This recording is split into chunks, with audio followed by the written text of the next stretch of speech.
Hello, all you beautiful people. This short film has been made possible because of viewer support. Please consider supporting The Christian Truther by going to christiantruther.com/info.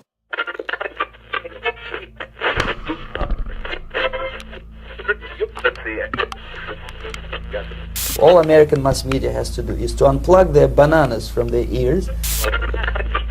Good evening, friends, visitors, Bostonians, Democrats, communists, revolutionaries.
Communism is a virus.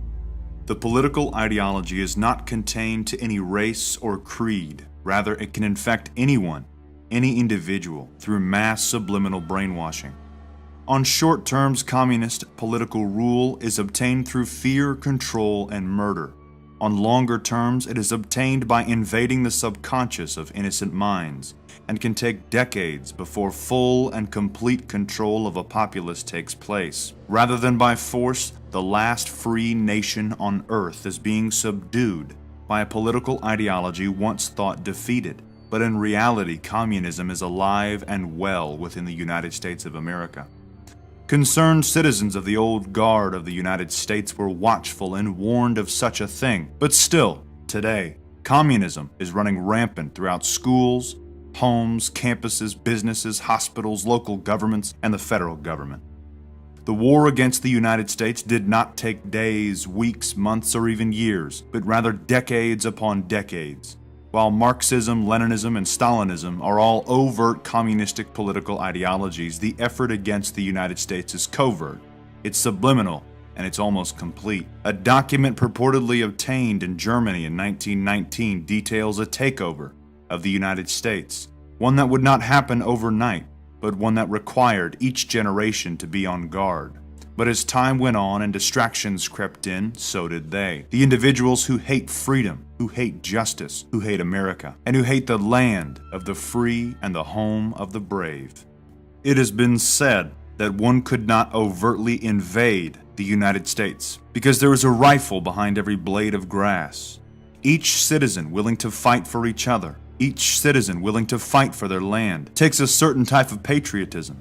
And such a patriotism has been covertly subdued. The very nature of what is taking place in the United States cannot be totally called communism, because it combines different types of political ideologies into one, but it can be summed up into one goal: divide and conquer. Over time, the eroding of American patriotism has led to democratic socialism, and now communism. After all, the goal of socialism, according to Vladimir Lenin, the goal of socialism is communism. During the 20th century, communism will be remembered as the mass murderer, and America will be remembered as the nation that played a large role in ridding the world of communism. However, during the 21st century, communism will be remembered as the force that drove America to the brink, and communism will be remembered as the new freedom. Our country is being destroyed by tyranny, and tyranny doesn't always come in the form of government rule. Rather, it can come in the form of education, social justice, media, technology, culture, science, and business. Take a look around today. Have a glance at the evening news, scroll your Facebook page, check your Twitter, turn on the radio, look at your church, and see clearly that the hammer and sickle have returned.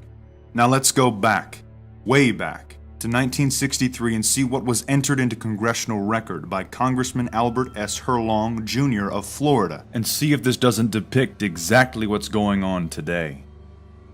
Number 1. The U.S. should accept coexistence as the only alternative to atomic war. Number 2. The U.S. should be willing to capitulate in preference to engaging in atomic war. Number 3. Develop the illusion that total disarmament by the U.S. would be a demonstration of moral strength.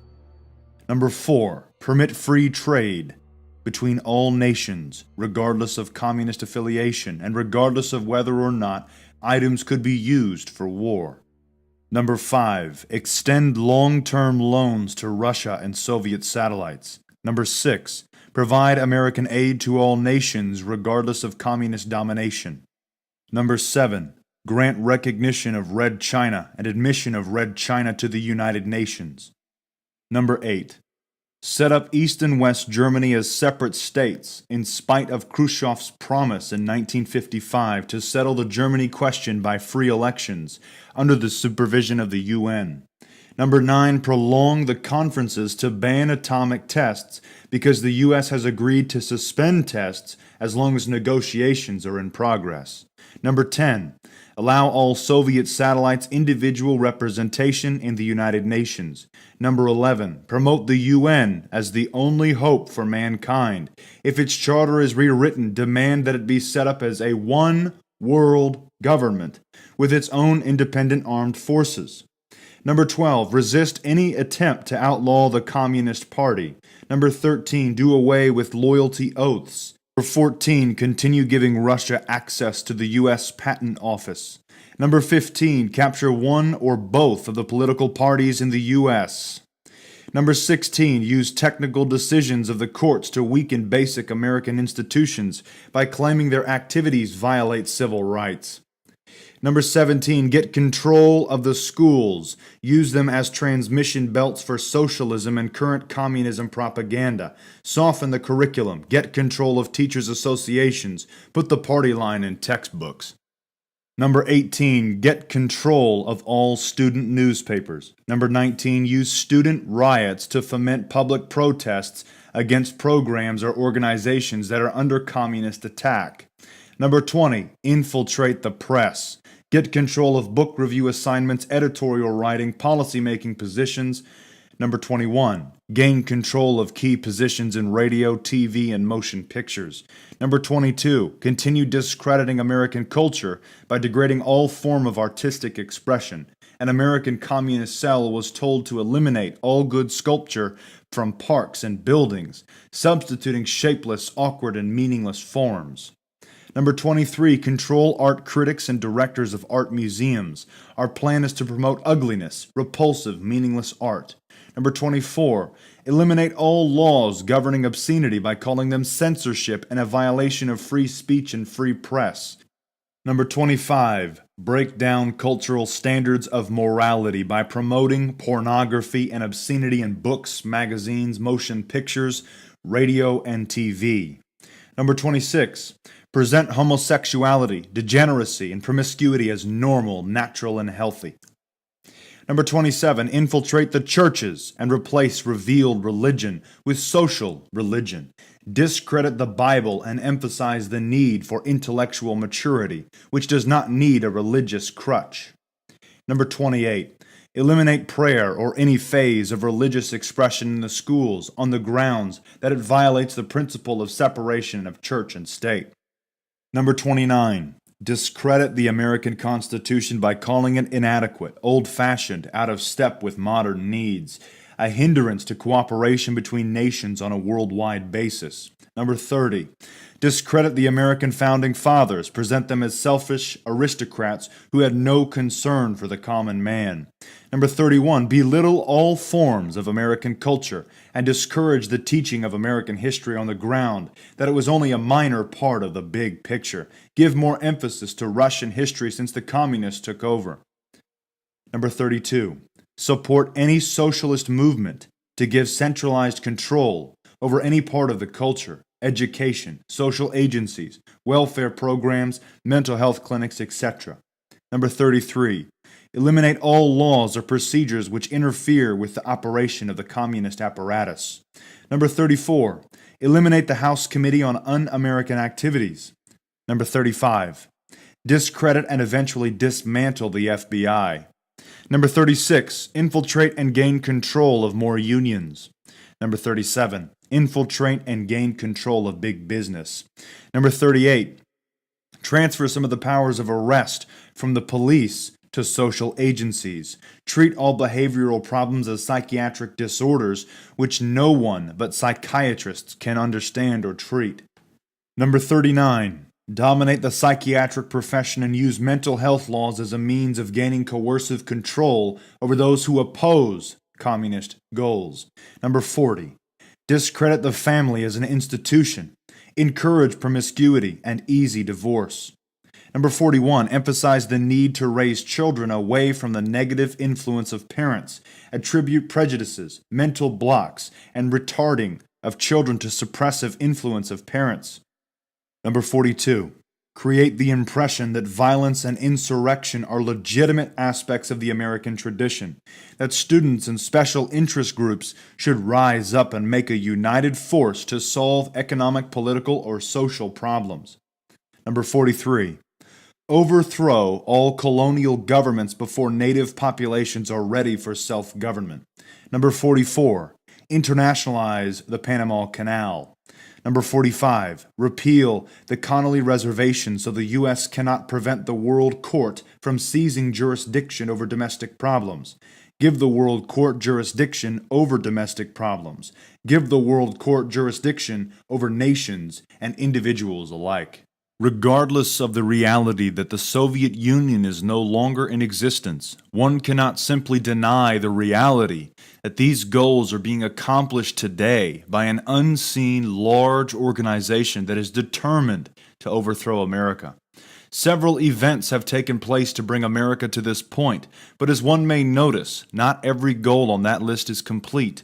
But one cannot deny that that unseen force, hell-bent on world dominance, is actively working to bring that list to completion, which will end in a one-world government. How did America get here? From the words of Yuri Bezmenov, demoralization is a fundamental part of their agenda. Demoralization takes decades. It is not something that happens overnight, but rather it can take 15 to 20 years for one generation to be fully submissive to the communist agenda. Demoralization, it takes from 15 to 20 years to demoralize a nation. Why that many years? Because this is the minimum number of years which requires to educate one generation of students in the country of your enemy, exposed to the ideology of the enemy. In other words, Marxism-Leninism ideology is being pumped into the soft heads of at least 3 generations of American students without being challenged or counterbalanced by the basic values of Americanism, American patriotism. The result you can see. Most of the people who graduated in the 60s, dropouts or half-baked intellectuals, are now occupying the positions of power in the government, civil service, business, mass media, educational system. You are stuck with them. You cannot get rid of them. They are contaminated. They are programmed to think and react to certain stimuli in a certain pattern. You cannot change their mind, even if you expose them to authentic information, even if you prove that white is white and black is black. You still cannot change the basic perception and the logic of behavior. In other words, these people, the process of demoralization is complete and irreversible. To get rid society of these people, you need another 20 or 15 years to educate a new generation of patriotically minded and common sense people who would be acting in favor and in the interests of the United States society. And yet these people who've been programmed and, as you say, in place and Yes. who are favorable to an opening with the Soviet concept, these are the very people who would be marked for extermination in this country? Most of them, yes. Simply because the psychological shock when they will see in future what the beautiful society of equality and social justice means in practice, obviously they will revolt. They will be very unhappy, frustrated people. And the Marxist-Leninist regime does not tolerate these people. Obviously they will join the links of dissenters, dissidents. Unlike in present United States, there will be no place for dissent in future Marxist-Leninist America. Here you can get popular like Daniel Ellsberg and filthy rich like Jane Fonda for being dissident, for criticizing your Pentagon. In future, these people will be simply squashed like cockroaches. Nobody is going to pay them nothing for their beautiful, noble ideas of equality. This they don't understand, and it will be greatest shock for them, of course. The demoralization process in the United States is basically completed already. For the last 25 years. Actually, it's overfulfilled because demoralization now reaches such areas where previously not even Comrade Andropov and all his experts would even dream of such a tremendous success. Most of it is done by Americans to Americans, thanks to lack of moral standards. As I mentioned before, exposure to true information does not matter anymore. A person who was demoralized is unable to assess true information. The facts tell nothing to him. Even if I shower him with information, with authentic proof, with documents, with pictures, even if I take him by force to the Soviet Union and show him concentration camp, he will refuse to believe it until he is going to receive a kick in his fat bottom. When a military boot crashes his, then he will understand, but not before that. That's the tragic of the situation of demoralization. So basically America is stuck with demoralization, and unless, even if you start right now, here, this minute, you start educating new generation of Americans, it will still take you 15 to 20 years to turn the tide of ideological perception of reality back to normalcy and patriotism. So just how close is this unseen force to global control? A long-held conspiracy theory yet again gets proven true. The United Nations at the 71st regular session has aggregated the role of the United Nations in promoting a new global human order into their agenda. In addition to the aforementioned, under Section A titled Promotion of Sustained Economic Growth and Sustainable Development, in accordance with the relevant resolutions of the General Assembly and recent United Nations conferences, is also the plan for total globalization and interdependence. Under the allocation of agenda items resides the declaration of a formation of a new global human order, adopted by the General Assembly at its second plenary meeting on September 16, 2016. The official adoption of such ideology brings to light the global conspiracy against humanity to form a new world order, as mentioned by world leaders and select government officials. Contained within the Global Sustainable Development Goals, or Global Goals, is the practical declaration of war against the common man.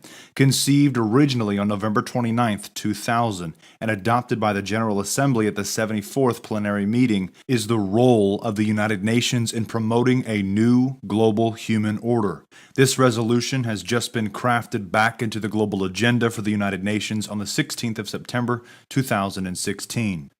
A well-known communist got his ideas passed into the UN General Assembly, and they were just reinforced in 2016. Chedai Jagan, the fourth president of Guyana, was a known communist who created the proposal for a new global human order that was adopted by the United Nations General Assembly on November 14, 2002.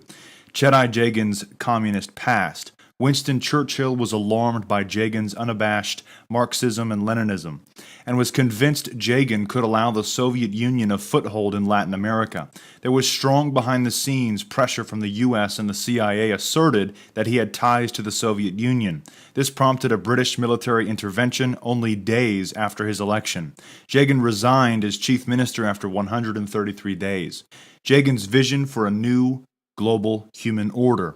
Inspired by a vision of the enormous potential for human development created by the end of the Cold War, the accelerated rate of technological development, and the deepening interdependence of nations, the late President Dr. Chedai Jagan urged that states should now grasp the opportunity to build an enlightened international partnership based on mutual respect, democratic governance, popular participation, and equal opportunity for all peoples to live in peace and prosperity. At the heart of the proposal is the eradication of poverty and overall human development. Essential to its success is the political will to address these challenges by identifying new and innovative ways of financing development and by mobilizing all actors on the domestic and international stage in support of this cause.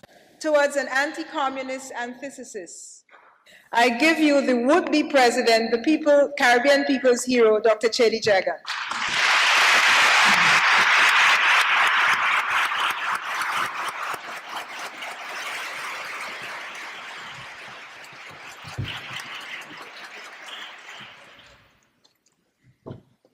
Mr. Chairman, friends all, 3 decades separate the landing of troops in British Guiana in 1953 and in Grenada in 1983. In the former, the soldiers were British. In the latter, American. But common to both events and many others was anti-communism. Anti-communism, as we know, raised its head immediately after that great event in history, the Great October Socialist Revolution. We had it manifested in this country with the Palmer raids, and of course after the Second World War, when socialism became a world system, with socialist countries in North Korea, in South Korea, in North Korea and North Vietnam, and Eastern Europe establishing people's democracies. It is in this context of a change in the balance of world forces that imperialism said, halt, enough, we must stop you. And it is in this context that the Cold War was started by the arch-imperialist Churchill, whose government sent the troops to Guyana in 1953. But before that, he had come to Fulton, Missouri in 1946 and really sounded the clarion call, anti-communist, and the declaration of the Cold War. A year after, President Truman declared the Cold War. And in a speech at Baylor University on March the 6th, he made a speech on foreign economic policy, which clearly stated that governments which conducted planned economies and controlled foreign trade were dangerous to freedom, that freedom of speech and worship were dependent on the free enterprise system. He pointed out that controlled economies were not the American way and not the way of peace. He urged that the whole world should adopt the American system and that the American system could survive in America only if it became a world system. Calling for action, he implored, quote, "Unless we act and act decisively, that meaning government-controlled economy and government-controlled foreign trade, will be the pattern of the next century," unquote. Requesting aid for Greece and Turkey, which the bankrupt government, British government, was handing over to the Americans, Truman attacked the communists as a militant minority for creating political chaos and urged that if the United States were to realize its objectives, it must be willing to help free peoples to maintain their free institutions and their national integrity against aggressive movements that seek to impose upon them totalitarian regimes, quote, unquote. To make the American free enterprise capitalist system into a world system, a global strategy, military, political, economic, diplomatic, and psychological, was devised. An iron ring of military bases was established under treaties for different regions of the world. The Rio Treaty for Latin America and the Caribbean, NATO for the North Atlantic, the Baghdad Pact, later called CENTO after the Iraq Revolution of 1958, that for the Middle East, SEATO and the ANZUS Pact for the Far East. All this meant to contain communism, to roll back socialism, and arrest national liberation worldwide. And the methods used were direct military intervention, as in Guyana in 1953, as in the Dominican Republic in 1965, and later in Vietnam. Indirect intervention, as in Guatemala in 1954, and later indirect intervention against Cuba with the Bay of Pigs invasion in 1961. And then there was a familiar destabilization, what was called destabilization, by the CIA, covert action. They started out against the Mossadegh government in 1951, 53. In June, a few months after, again a year after, in Guatemala, and then in Chile in 1973, and against the Manley government in 1980. So these were some of the methods which were used.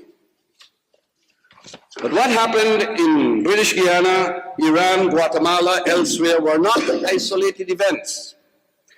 They coincided with the period of intense McCarthyism inside the United States.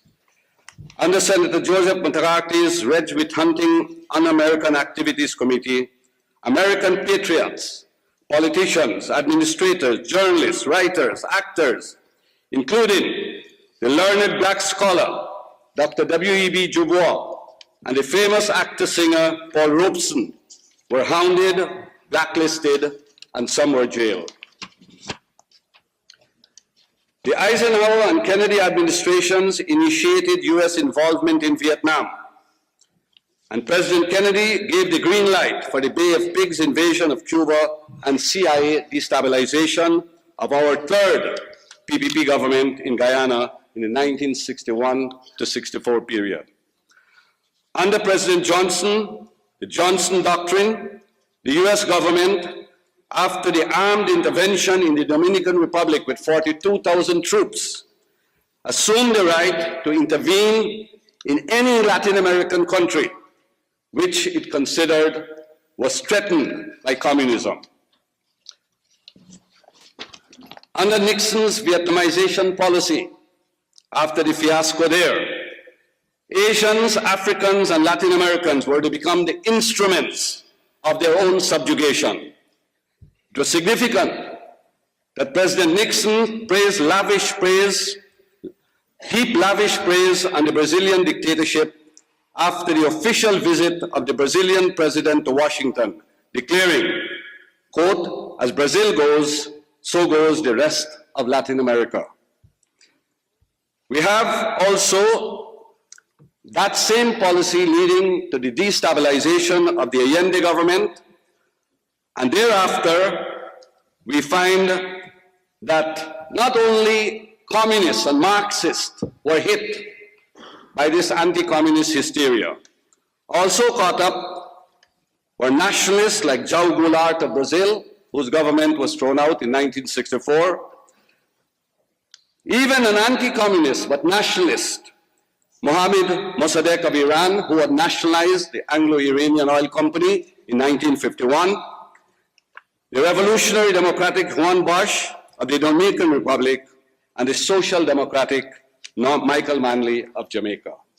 So here we have to see the consequences of this anti-communist hysteria attacking people who were not necessarily Marxist, but who wanted change, especially in the area of Latin America, Asia, and Africa, and the Caribbean. But not only was there military aggression, direct and indirect, but there was also economic aggression, ideological warfare, and political aggression. In the economic arena, all kinds of methods were used.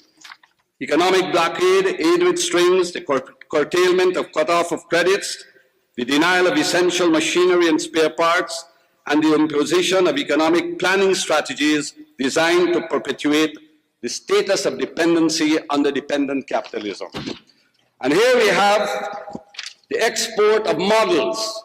Immediately after the war under the Truman Doctrine, what is called the Puerto Rican model. And then came later the Alliance for Progress after the Cuban Revolution, the ECLA model by the Economic Commission of Latin America, then the regional integration system, and equal partnership, that is joint enterprises. All these were exported to so-called third world countries in order to contain these countries within the system of dependent capitalism, in keeping with the economic philosophy of the Truman Doctrine. Then you had the Marshall Plan, by the way, which came in immediately after the war for devastated Europe. UNRWA was sabotaged, which was an aid scheme by the United Nations to give unconditional aid to those countries which had suffered in Europe. And because it was felt the socialist countries will benefit most from that, that was sabotaged. The Marshall Plan took its place, and governments, 3 of them, in France, Italy, and Belgium, which had united front governments with communist and left socialist, representing the underground resistance during Hitler occupation, those were destroyed on the ground that if they wanted Marshall aid, they have to kick out the communists and the left socialists. So that was the influence in Europe. In the third world, so-called third world, through the IMF and the World Bank, these international monetary instruments were subverted to serve imperialist interests and to foster in the third world the system of dependent capitalism, which has got all these countries today in serious trouble, manifested by the debt crisis. This is only one aspect that the United Nations is being used to foment a new world order. As for the takeover of America, it is pretty obvious as to what's going on around us. Those 45 communist goals are being fulfilled right now. They've been being fulfilled for many years. And all we have to do to understand what's actually going on, in the words of Yuri Bezmenov, all we have to do is unplug the bananas from our ears and open our eyes. I want to thank you all for taking the time to watch this short film. Please take a moment and share this video. Awaken your friends, awaken your family. We must fight back. Stay informed by going to ChristianTruther.com. God bless and carry on.